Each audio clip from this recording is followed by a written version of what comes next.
신실하신 하나님, 이 한 주간 주의 은혜로 인도하여 주시다가 이 시간 주님 앞에 나와 예배드리게 하심에 감사드립니다. 깨어 있어서 거룩하신 주의 말씀 앞에 기도로 나아가는 저희들이 되게 하여 주시옵소서. 예수님의 이름으로 기도드립니다. 아멘. 찬송가 342장입니다. 342장입니다. 너 시험을 당해 죄 짓지 말고 너 용기를 다해 곧 물리치라. 너 시험을 이겨 새 힘을 얻고 주 예수를 믿어 늘 승리하라.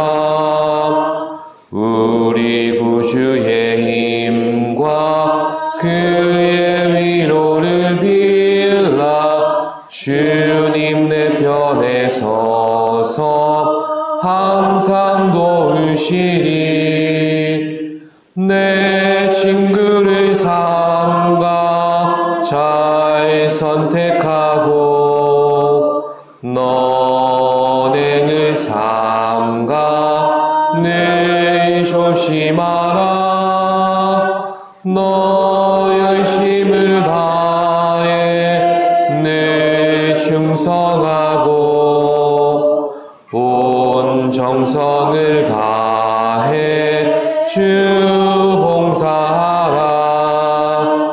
우리 구주의 힘과 그의 위로를 빌라. 주님 내 편에 서서 항상 도우시리.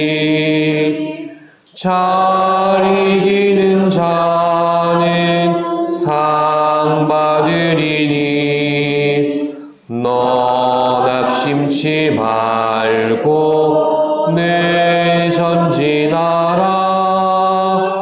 내 구세주 예수 힘 주시리니 주 예수를 믿어 늘 승리하라. 우리 구주의 힘과 그의 위로를 빌라. 주님 내 편에 서서 항상 도우시리. 아멘. 우리에게 주시는 말씀은 시편 39편 1절부터 3절까지의 말씀입니다. 시편 39편 1절부터 3절까지 구약 830쪽입니다.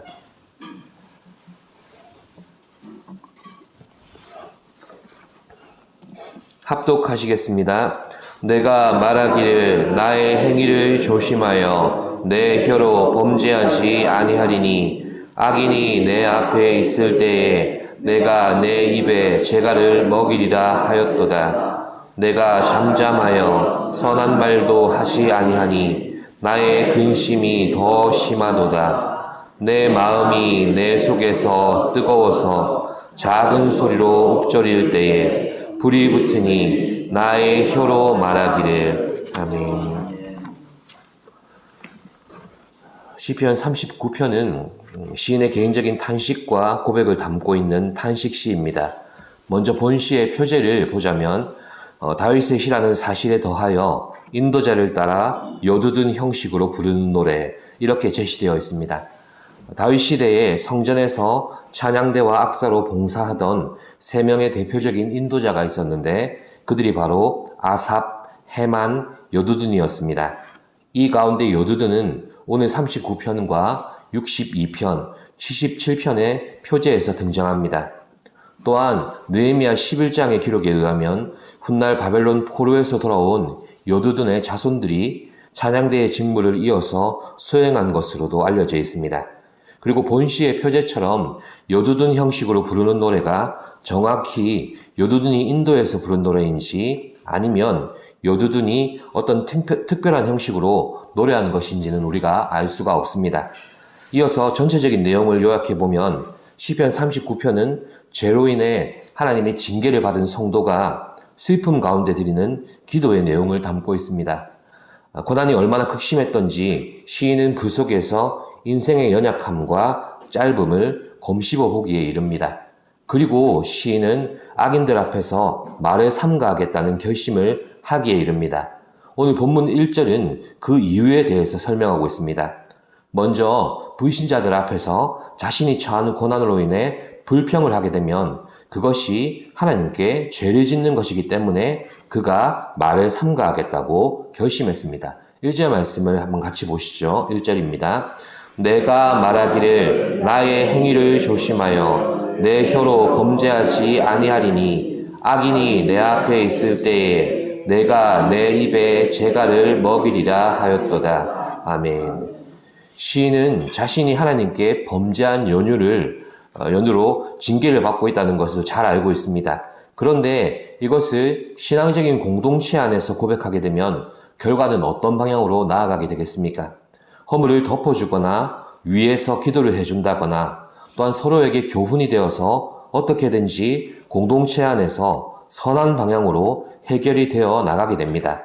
그러나 하나님의 징계를 불신자나 불경건한 자들을 향해 털어놓게 되면 그들에게는 신앙의 인과관계라는 이해가 전혀 없기 때문에 하나님과 하나님을 의지하는 모든 자들을 욕되게 만드는 결과가 나오게 됩니다. 시인은 이 사실을 두려워했고 스스로 재갈을 채우듯이 침묵했다고 합니다.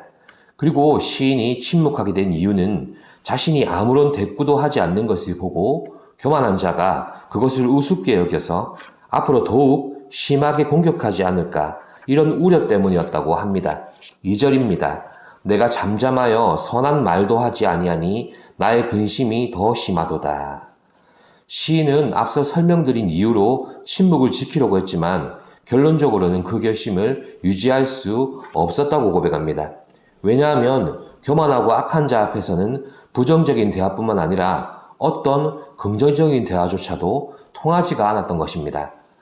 왜냐하면 그들은 애초에 시인의 입장 같은 것을 염두에 두지 않고 자신들의 목적을 위해서만 앞뒤를 가리지 않는 그런 자들이었기 때문입니다. 시인은 악인들이 가지고 있는 이 교만함으로 인해서 나의 근심이 더 심하도다 이렇게 고백하기에 이릅니다. 이 말은 시인이 내가 필요 이상으로 침묵을 지켜왔구나 하고 후회하게 되었다는 뜻입니다. 왜냐하면 악인들의 형통을 지켜보아도 그것들에서 전혀 선한 것을 발견할 수가 없었기 때문입니다. 그들은 자신들의 처지는 생각지 않고 오히려 고난 가운데 있는 시인의 처지를 무시하거나 공격해서 물을 뜯을 생각만 하고 있었습니다. 이런 상황에서 침묵을 지켜온 시인은 결국 어떤 상태에 이르게 되었겠습니까? 악인을 향하여 품고 있던 경계심, 혐오감, 그리고 그 속에서 느꼈던 답답함들이 시인에게 극심한 스트레스와 화병을 가져다 주게 되었습니다. 3절 말씀이죠. 내 마음이 내 속에서 뜨거워서 작은 소리로 읊조릴 때에 불이 붙으니 나의 혀로 말하기를. 이렇게 고백합니다. 시인은 교만한 자들이 자신을 향해 공격하는 말들과 또한 시인 스스로가 그들의 악함을 견디어내지 못하는 연약함으로 인해서 결국 하나님을 향해 입을 열게 되었다고 고백합니다. 여기서 작은 소리로 읊조릴 때에 이 문장은 묵상하다, 숙고하다 이런 의미로 해석됩니다. 그러니까 악인들의 횡포와 교만함이 어느새 시인의 마음 깊은 곳에 바이러스처럼 침투해 들어와 버려서 그것을 곰씹어 볼수록 시인의 마음 깊은 곳에 평안도 깨뜨려 버리고 기쁨도 다 파괴시켜 버린 것입니다. 어떻게 보면 요즘 SNS 문화가 이런 악순환을 반복하고 있습니다. 아무런 사회적인 책임 없이도 또한 기본적인 양심의 필터링도 없이 악평과 공격하는 말을 남깁니다. 정작 말을 한 사람은, 글을 쓴 사람은 기억도 하지 못하는 그 말과 글이 그것을 받는 당사자에게는 마치 시인의 표현처럼 마음에 화상을 피는 것 같이 병들게 만들어버립니다. 글을 쓴 사람은 나중에는 그게 장난이었다고, 별 뜻이 없었다고 그렇게 변명해버리면 끝나는 줄 아는 그런 세태입니다. 이렇게 악한 말과 글이 가지는 파괴력은 얼굴을 맞대고 하는 것보다 그 대상이 특정되지 않은 익명성을 가질 때 그 파워가 배가 됩니다. 오늘 본문의 시인의 처지를 다시 한번 생각해 봅시다. 시인은 하나님의 징계로 인해 자신이 고난 속에 있다는 사실을 잘 알고 있습니다. 그는 자신이 겪고 있는 고난으로 인해 불신자들이 이렇다 저렇다 판단함으로 행여 하나님의 영광을 가리우게 될까 두려워했던 믿음의 사람이기도 했습니다. 그런데 시인의 믿음에서 비롯된 이 선한 마음이 악인들이 형통하는 모습을 통해서 흔들리게 됩니다. 또한 시인이 이 시인의 선한 마음을 왜곡해서 오히려 시인을 무시하거나 판단하고 정죄하는 악인들로 인해 시인은 깊은 마음의 상처를 입게 되었습니다. 이런 상황에서 시인을 비롯한 많은 믿음의 사람들이 입을 열게 되는데 결국 누구를 향해서 입을 열게 된다고 말합니까? 바로 하나님이십니다. 여기서 사람의 방법을 취한다면 우리는 어떤 사실에 대해 해명하거나 설득하거나 그것이 통하지 않으면 관계를 끊어버리는 극단적인 방법을 선택하든지 아니면 힘으로 제압해버리는 방법을 선택하는 게 먼저일 겁니다. 그러나 하나님께서는 의인을 공격하는 교만한 사람들 속에서 이런 반박이나 설득의 방법이 아니라 우리가 하나님을 먼저 찾기를 원하시는 겁니다. 하나님께 입을 열어 고통을 아뢰고 분노를 고백하고 상처를 아뢰기를 원하시는 것입니다. 하나님은 악인들의 틈바구니 속에서 우리가 하나님의 영광을 가리우지 않기 위해 애쓰는 것을 아십니다. 또한 교만한 자들로 인해 우리가 멸시당하는 외로움도 알고 계십니다. 다만 그들로 인해 우리의 입과 말에서 먼저 독을 빼내어 주시고 우리를 훈련하셔서 하나님의 때와 방법을 기다리는 겸손한 자로 만들어 가시는 것입니다. 이 시간 하나님의 뜻을 깨달아 기도의 자리로 나아가는 성도가 되시기를 바랍니다. 기도하겠습니다. 하나님, 악인들의 형통과 그들의 교만함은 하나님만을 믿고 의지하는 우리들에게 때로는 아픔을 가져다 주고 때로는 두려움을 가져다 줍니다. 하지만 하나님, 그 어떤 아픔과 두려움도 우리가 하나님께 고백할 수 있음에 감사드립니다. 모든 상황을 아시고 하나님의 때와 방법으로 이 일들을 주도하시는 하나님이 계시기에 믿고 의지함으로 나아갈 수 있는 우리가 되었음을 고백합니다. 이 시간 그렇게 기도하는 우리 가운데 믿음을 더하여 주시고 또한 하나님의 행하시는 일들의 모든 것들을 볼 수 있는 귀한 은혜가 있게 하여 주시옵소서. 감사드리며 예수님의 이름으로 기도드립니다. 아멘. 하늘에 계신 우리 아버지, 아버지의 이름을 거룩하게 하시며 아버지의 나라가 오게 하시며 아버지의 뜻이 하늘에서와 같이 땅에서도 이루어지게 하소서.